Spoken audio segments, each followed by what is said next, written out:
horizontal, stretching, shrinking. Now, when we talk about anything that is horizontal, which variable changes?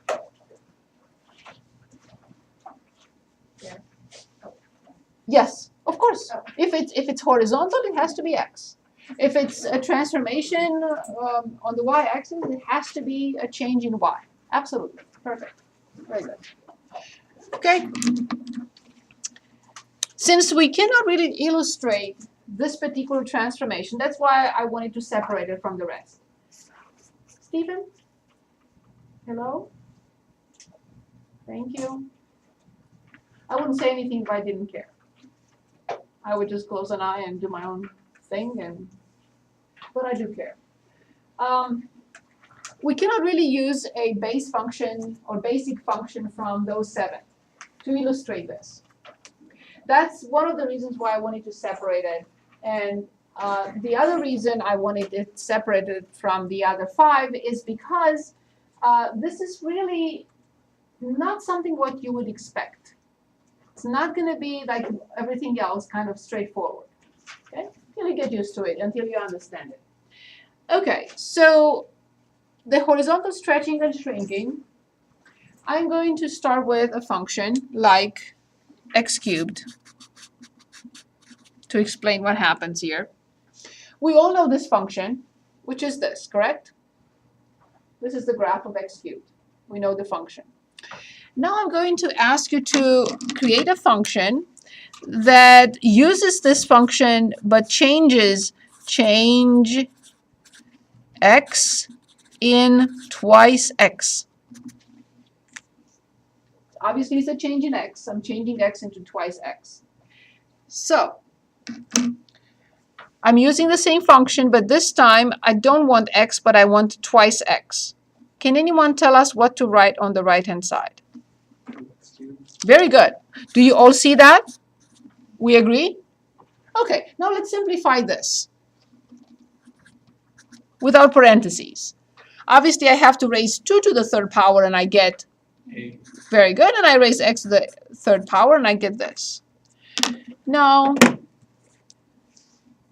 forget about all that, and let's just look at 8x cubed.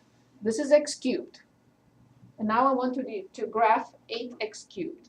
Question, do I do this or do I do this? Second option. Second option, do you agree? Because it's a vertical stretching by a factor of 8, correct?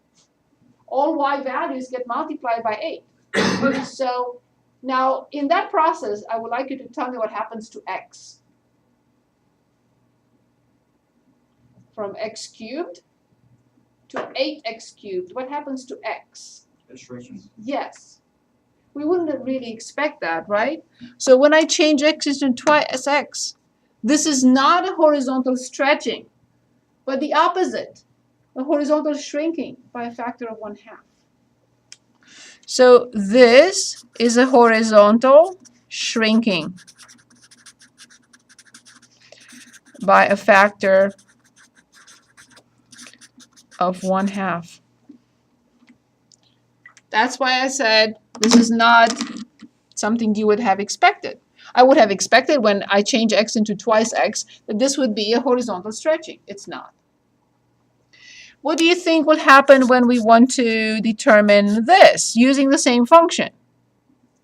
I have to repeat by writing 1/3 to the 1/3 x to the 3rd power.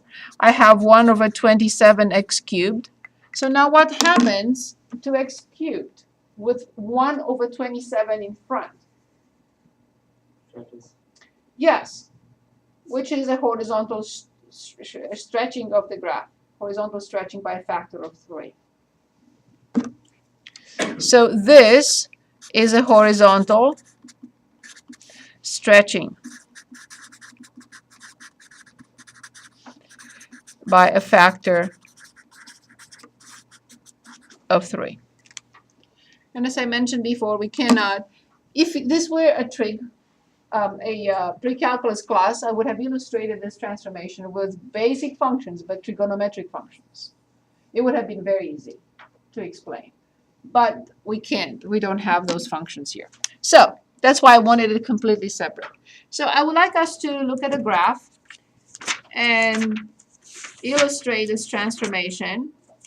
And there is a graph on page 295.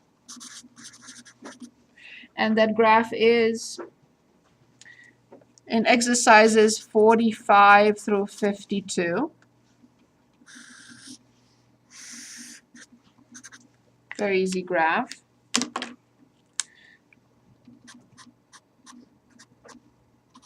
-4, -2 is 1 point. -2, 2, 2, 2, and 4. So here's the graph of function f. They want us to graph, let's say 49, which is g of x, which is twice f of 1/2 x. Of course, I have to use the order of operations. And what will be the first transformation on f? Remember, I always have to start from the inside, from the inner function. Horizontally stretch Yes, by a factor of?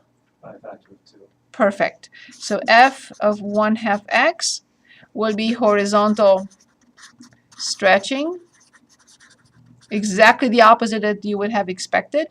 Horizontal stretching by a factor of 2. And after that, the outside is a change in y, and that is straightforward as we know it. Vertical stretching. So twice f of 1/2 x, vertical stretching by a factor of 2. So let's graph the first one.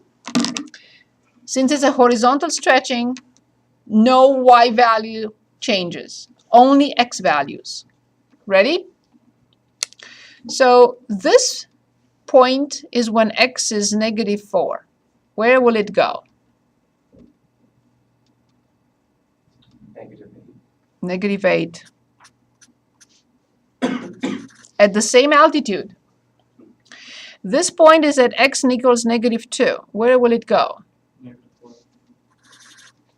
This point is when x is 0. Where will it go? Nowhere. This point is when x is 2. Where will it go? And this point is when x at the same altitude. I cannot change the altitude. This point is at 4. Where will it go? So this is the graph of f of 1/2 x.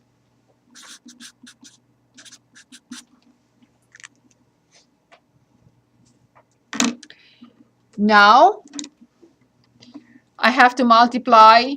I do not change x coordinates, but I multiply all y coordinates by 2. So this y coordinate is has -2. Where will it go? This is -2. Where will this point go? -4. Very good. This point is at y equals 0. Multiply 0 by 2 and tell me where it goes. This y is at 2. Multiply it by 2 and tell me where it goes. This point is at height 2. Multiply it by 2 and tell me where it goes.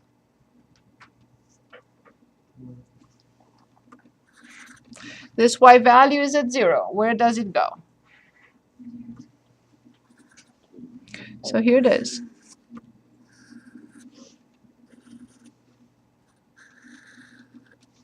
This blue function is twice f of 1/2 x. Any questions? Any questions?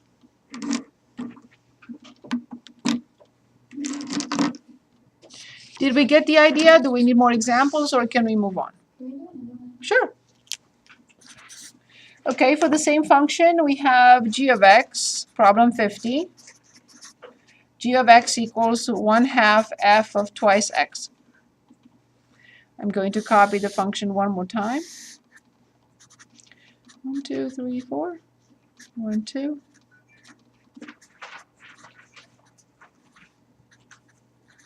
I heard that several times. So please make it stop. Thank you. Okay. So this is our function.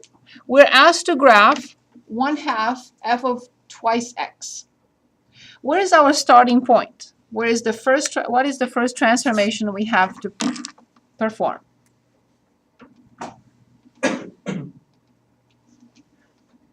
Horizontal shrinking. F of twice x, horizontal shrinking by a factor of 1/2. Perfect. So this point, of course, I can work with 10 million points, but I'm not going to do that. I'm just going to use the points that are easy to determine and easy to work with. So this point has an x coordinate of -4, because this is a transformation on x. Where does it go? So from to -2, correct? From -4, it will go to -2. This one has an x value of -2. Where will it go? Very good. This point has an x coordinate of 0. Where will it go? So this one has an x coordinate of 2. Where will it go? Very good. And this one has an x coordinate of 4. Where will it go?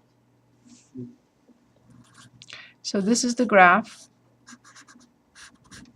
of f of twice x.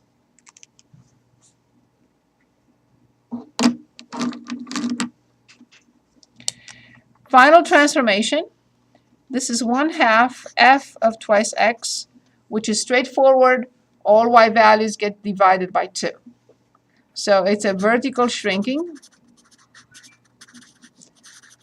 by a factor of 1/2. So this point has a y coordinate of -2. Where will it go? To -1. This point has a y coordinate of 0. Where will it go? This point has a y coordinate of 2. Where will it go? Very good. This point has a y coordinate of 2. Where will it go? And finally, this point has a y coordinate of 0. Where will it go? So here it is. This is 1/2 f of twice x. Is this better? Any questions?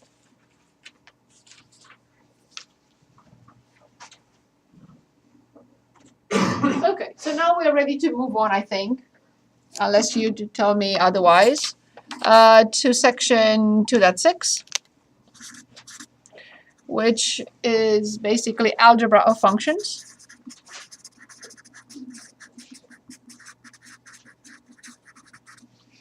What does that algebra of functions, what does it mean? It means we are adding, subtracting, multiplying, and dividing functions. Why? Because we want to create new functions. So if we are given two functions, we can create new functions using these 4 methods: adding, subtracting, multiplying, and dividing. And there is a 5th method, which is function composition.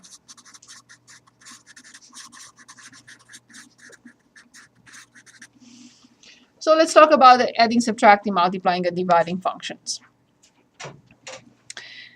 Okay, so if we're given f and g, so these are given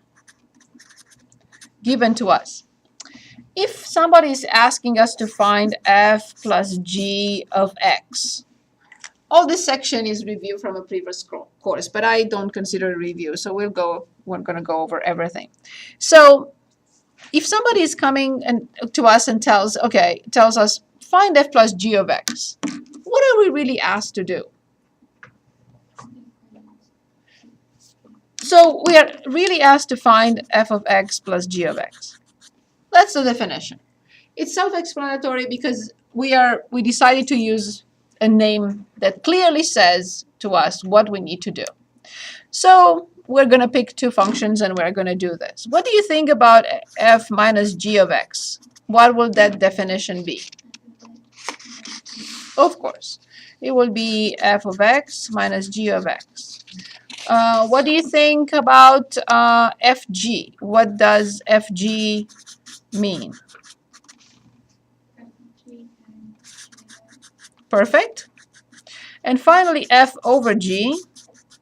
What will that mean?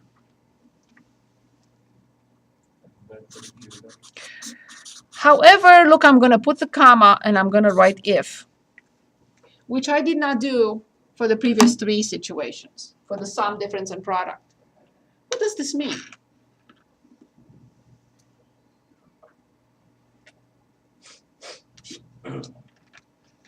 What am I getting at? If g of x doesn't equal 0. Thank you very much.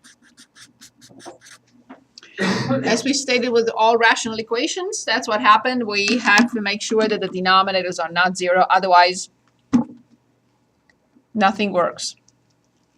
Let's look at two functions before we pick a problem. Let's suppose I have this function, and I'm just picking numbers here, -5 to 5. So this is function f. And I'm going to create another function that is this. U2. And this is function g. Okay. So I'm going to ask you to determine f plus g of 8. Don't look at this just yet. Just tell me what to write first, and I will write it, and then we'll look at the graphs. What will this mean? There is no f times 8. Very good, awesome. Plus, plus, plus. Very good, perfect. So in order for us to add these two quantities, you understand they have to exist. Okay, so let's look now at the graphs. Can I determine g of 8? Yeah. Right here. And I will be reading whatever number. But what about f of 8? No. So as you see, the vertical line x equals 8 crosses g but does not cross f. So I will say f of 8 is undefined. So is f plus g at 8. So bottom line here is very clear that if I want you to determine the sum, the difference, the product, and the quotient, I have to make sure that these two functions have a, because otherwise they will not exist. So what am I getting at here? What should they have? And if you look at these two graphs, you will say, oh, yes, you can ask us to evaluate any function, sum, difference, product, or ratio, only if x is where? Look at the graphs and say only if x is where? Within both functions' domain. Exactly. What is called have a common domain. We cannot add, subtract, multiply, and divide numbers if they don't exist, or if one doesn't exist. So can anyone give us for these two, for this graph, what is the common domain? So if I want you to give me a number, I would have to ask you to find the sum, difference, product, and ratio for any x value between 0 and 5. If I say anything outside of that interval, you'll say, sorry, I can't. One or the other or both is undefined. So that's a crucial concept, the common domain. So let's pick two functions. and create the sum difference product ratio and their domains. Also, I want to mention that this is always true for the domain of the sum, the domain of the difference, and domain of the product. So once I find the common domain, I don't have to rewrite the domain for these three. The common domain is guaranteed to be the domain of these three functions, but not necessarily of the domain of f over g. That I don't know. I have to look at the function. But it's guaranteed to be the domain of the sum, difference, and product, always. Okay, so we're on page 310. And let's start with problem 39, in which we are given f of x equals the square root of x and g of x is x minus 4.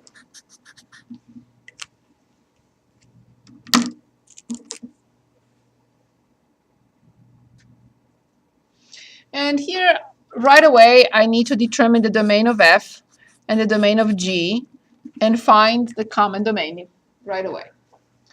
We know this graph. We graphed it several times in transformations. What is the domain of that function? Say it again.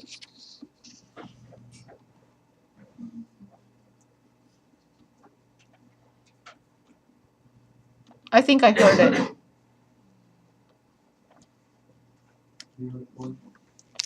The square root of x. Remember the graph. 0 to infinity. Thank you. Remember the graph. The quantity under the square root has to be greater than or equal to 0. What is the domain of x minus 4? Right, because it's a polynomial function, to be exact, linear. The domain is all real numbers. Very good. So now let's find the common domain. So what is the common domain of 0 to infinity and negative infinity to infinity? Do you all agree with 0 to infinity? We agree? So you have everything between negative infinity and infinity, but I only have from 0 to infinity. What do we have in common is 0 to infinity. Agreed? Perfect. I don't have to write it again. The problem will ask me, but I don't have to write it again. This is the domain of the sum, the domain of the difference, and domain of the product. And once you write that, you don't have to show that again. The only one that we don't know anything about yet is the ratio. Perfect. So now let's find the sum. We have to write the definition, which is f of x plus g of x, which is the square root of x plus x minus 4. I cannot simplify, I cannot combine like terms. This is it. So f plus g of x is f of x plus g of x. The same thing with the difference. That's all I have to do, f of x minus g of x. There is nothing I can do, but I have to be careful to distribute -1 inside the second function, function g. There is nothing I can do to fg of x either. It's f of x multiplied by g of x, which is the square root of x times x minus 4. We don't like to write anything after the square root if we can avoid it, so I'm going to rewrite it as the square root of x outside or following x minus 4. It's very clear that all these functions have the common domain. They are defined on 0 to infinity. Now we are ready for the last function, which is f over g. By definition, there's a lot of writing in this section, but it's really not a big deal, I think. So in order to determine f over g, I have to write f of x minus over g of x, and this is the square root of x divided by x minus 4. What can go wrong here?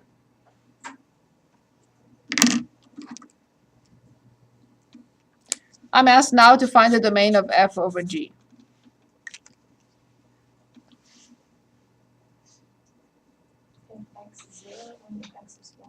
Correct. So I have to make sure that x does not equal 4. Very good.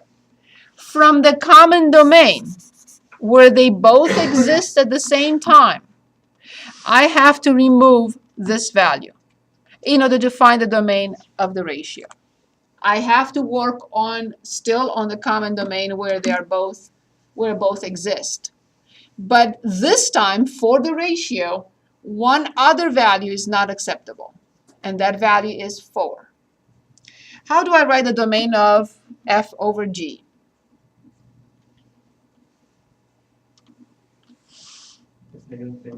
Careful. 0 to 4, I agree. Bracket at 0, parenthesis at 4, union 4 to infinity.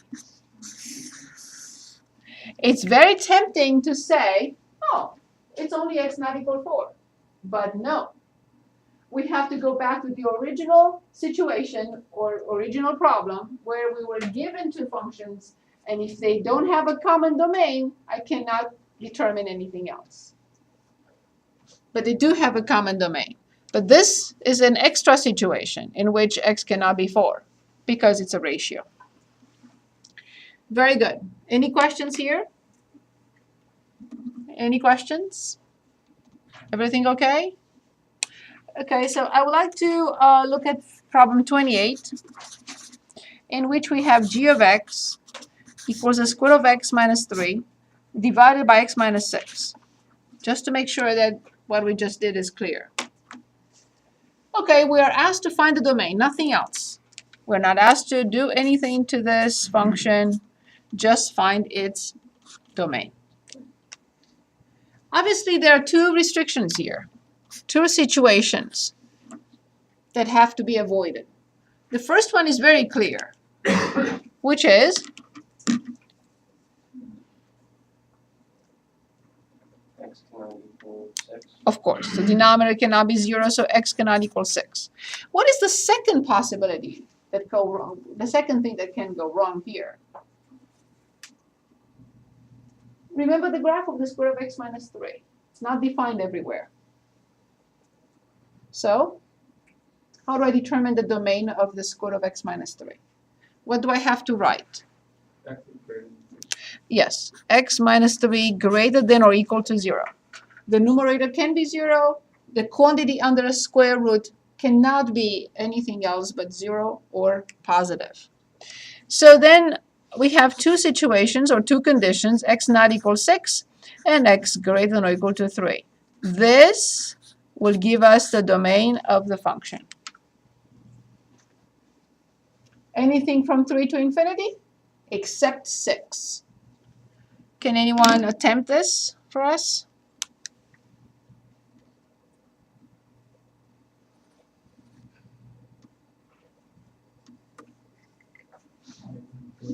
Careful. X must be greater than or equal to 3 except 6.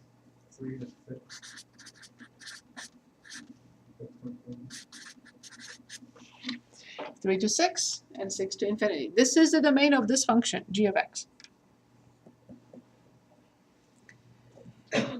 Any questions? Any questions?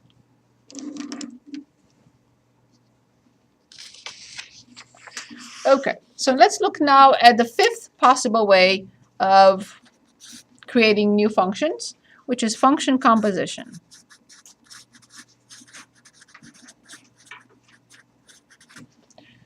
I want to write a note before we do anything else in here. There is no need for the functions to have a common domain. No need for common domain here. Here. That's never going to be an issue.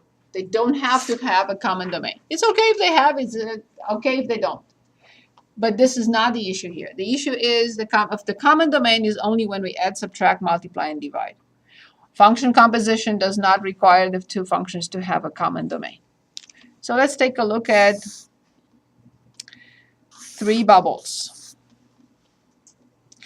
So let's say I decide that this is x values, a set with x values, And let's say I apply a function g to this number. What do I get? How do we?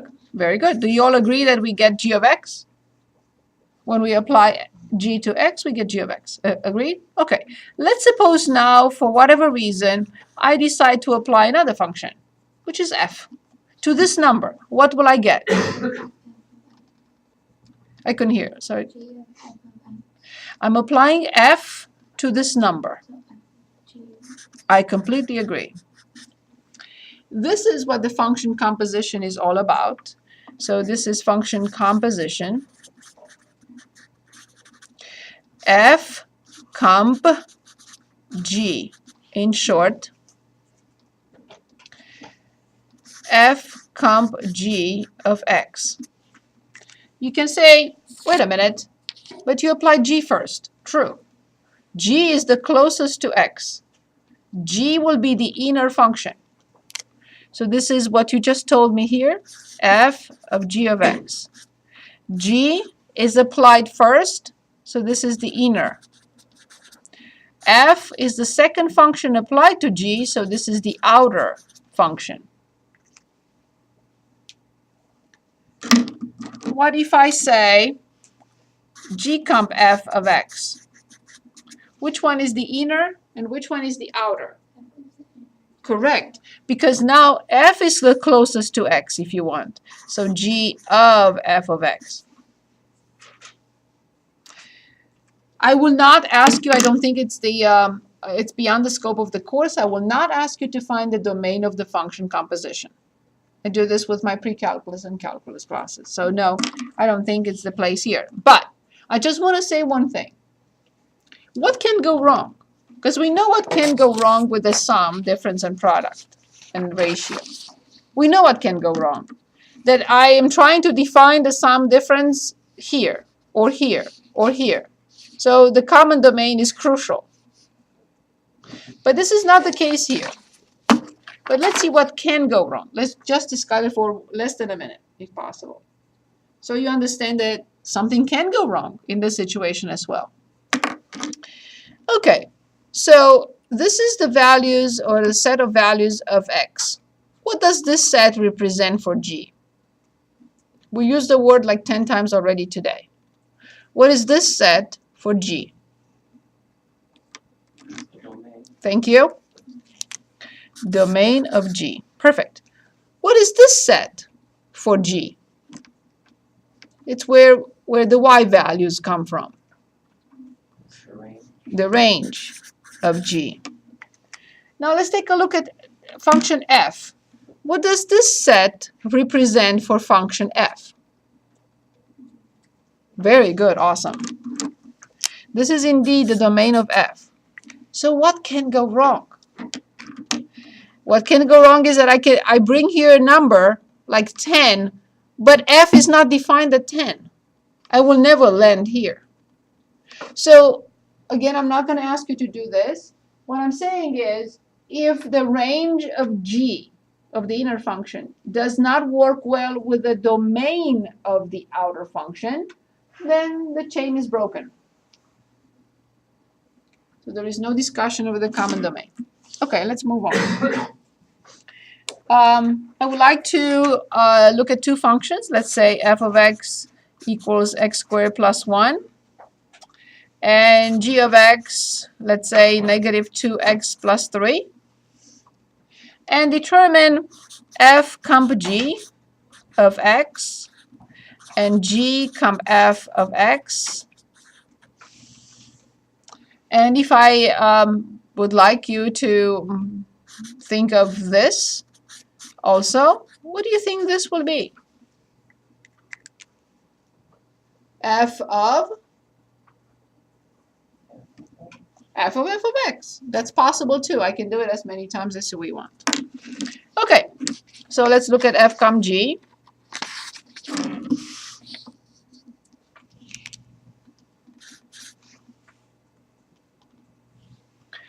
F comp g of x. I have to write the definition first. Is f of g of x. Do not cross it out like that. I'm just making a point. I have to start with the inner function. which is this, negative 2x plus 3. I have to replace g of x by negative 2x plus 3.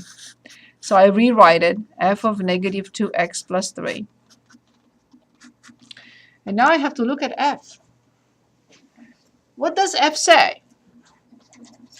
F of whatever says whatever squared plus 1. So what do I write?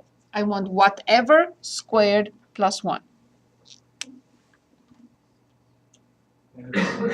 This is whatever now. So negative 2x plus 3 squared plus 1. That's what the function f says. F of blah equals blah squared plus 1. And now, how many terms will you give me when we square negative 2x plus 3? And please do not say 2. Okay, and what are they? This is the first handout of the semester. 4x squared. Yes, the first term squared, minus, because one of them is minus, 2, Minus 12x. exactly, plus 9, plus 1, so this is 4x squared minus 12x plus 10. What is this? This is the function composition of f and g. Any questions on this? Any questions? So when you're saying f of g of x, you're really just saying substitute the equation for g of x. Substitute g Yeah. inside into x. Wherever you find x. Exactly. in f of x, okay? Exactly. That's the function composition. Yep. So let's determine g comp f. By definition, this is g of f of x. Again, don't cross it out like that, but this is x squared plus 1. So this is g of x squared plus 1. Now the variable is x squared plus 1. And I have to look back at g. What does g say? G says g of whatever you want is negative 2 times that whatever plus 3. How do I write this? Negative 2x squared plus 1. Negative 2 times whatever plus 3. So this becomes negative 2x squared minus 2 plus 3, or negative 2x squared plus 1.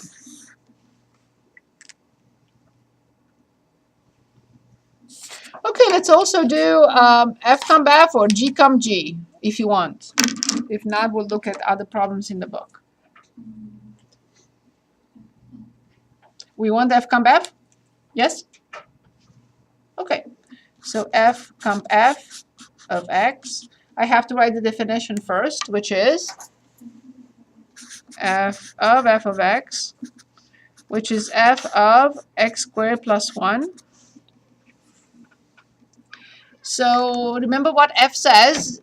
F says whatever squared plus 1. X squared plus 1 squared plus 1. When we square a binomial, how many terms do we get? Very good. So the first term squared plus 1 and plus 1. Very good. Would that be quadratic form? Yes, it happens to be quadratic in form, but there is no need to do anything here because this is not an equation. Yes, but yes, it is quadratic in form. Very good. Okay, I would like to look at a graph and determine. We are not given the function.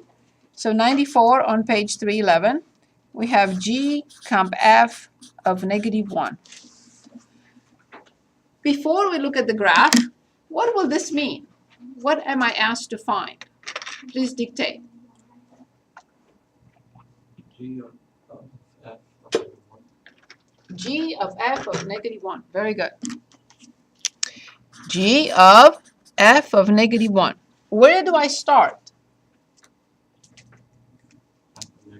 Exactly. I need to determine this first. F of negative 1. So let's take a look. Here's the graph. F is in blue. How much is f of negative 1? 1. Do you all agree with 1? Mhm. So if this is 1, then what are we asked to find now? Very good. Awesome. See how everything builds on what we studied before. So G is in purple. We want G of 1. Do you all agree with -5? Yes? Should I show it again? Yeah, that's fine.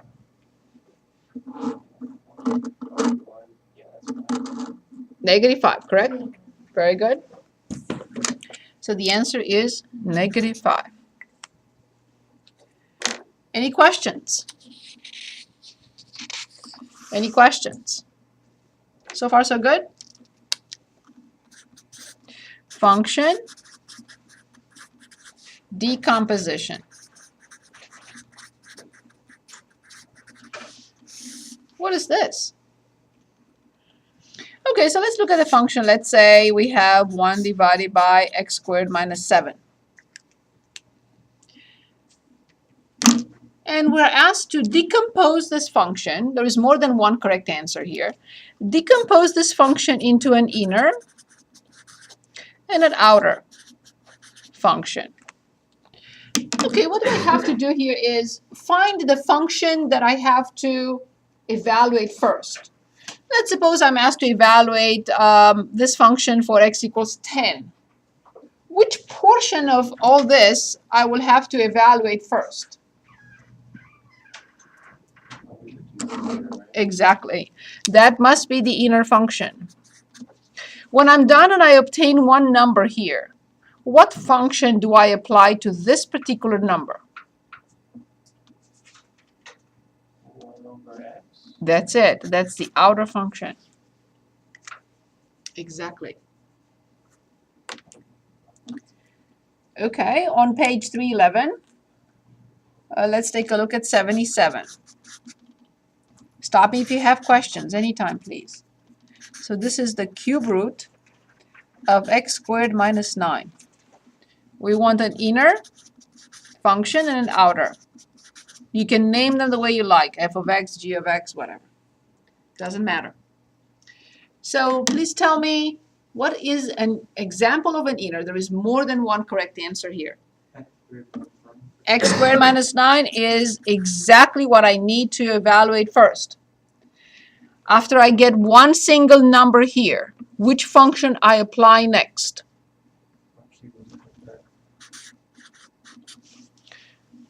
Is this clear?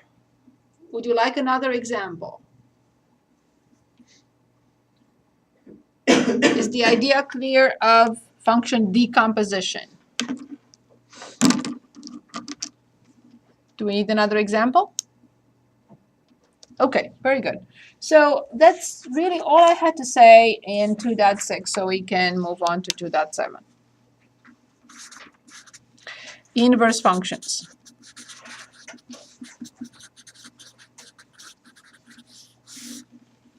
And you will see applications of this, and you'll see why we look at the inverse functions. Okay.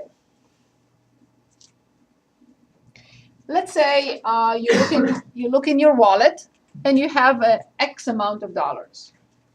You know it's X. And I come in and I say to you, I'm adding to your portfolio, I'm adding to your wallet $5. 3 minutes later, I'm subtracting them from your wallet.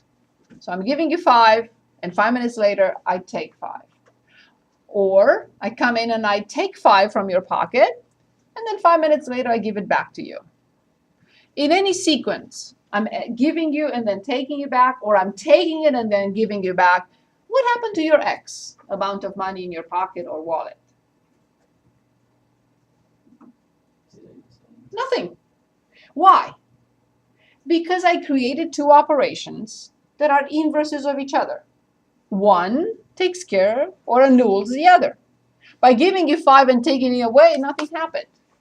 So addition by 5 and subtraction by 5, they're inverse operations, inverse functions. Okay, can you give me another example of two operations or two functions that are inverses of each other?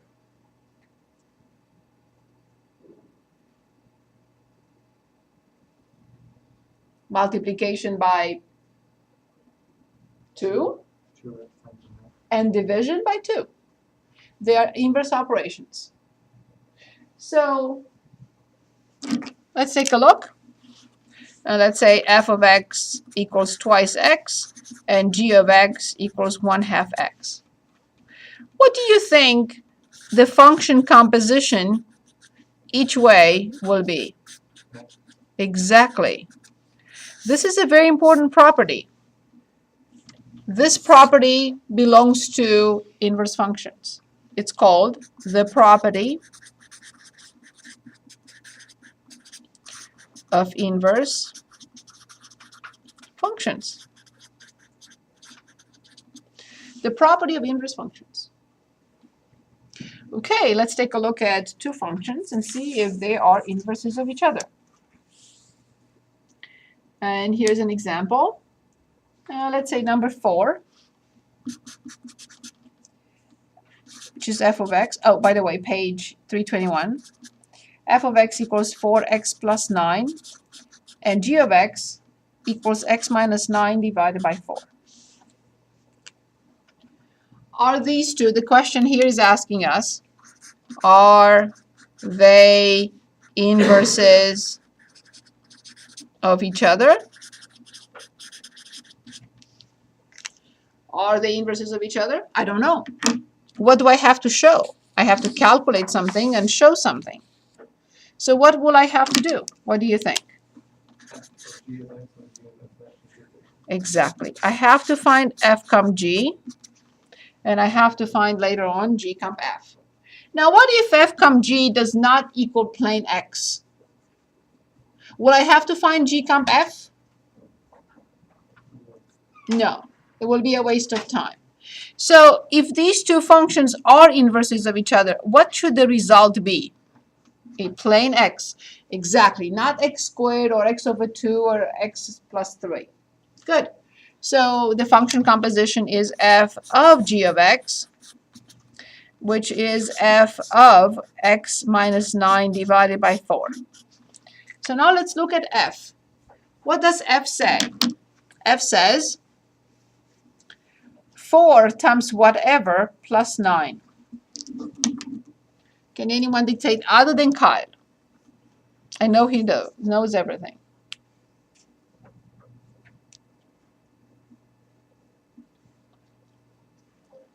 Yes?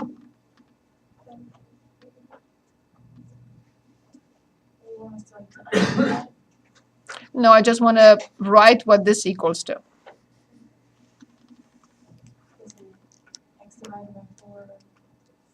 So f is 4 multiplied by whatever plus 9. So is it like 4x? 4. 4x at the top? 4 multiplied by the variable. What is the variable now? What is the variable now? 4x.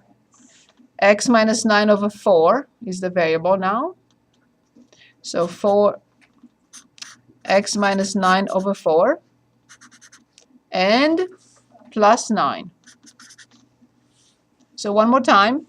So f of whatever is 4 times whatever plus 9. If this is x minus 9 over 4, it must be put in here as well. Is that clear? Yes? Any questions? Okay, so I simplify first. Do not multiply. It may get confusing. First simplify, and I can by 4.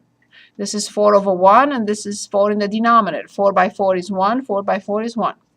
So the numerator, can anyone dictate the numerator? X minus 9. And plus 9. These two go away. The answer is x. We can already conclude something about f and g, because this will not happen otherwise. What can we conclude about function f and function g? They are inverses of each other. I still have to determine the other one. Do you think that the other one will be x? Of course. G comma f of x. This is g of f of x, which is g of 4x plus 9. Let's look at g. G says whatever minus 9 over 4. Can anyone dictate what we should write next? Whatever minus 9 over 4.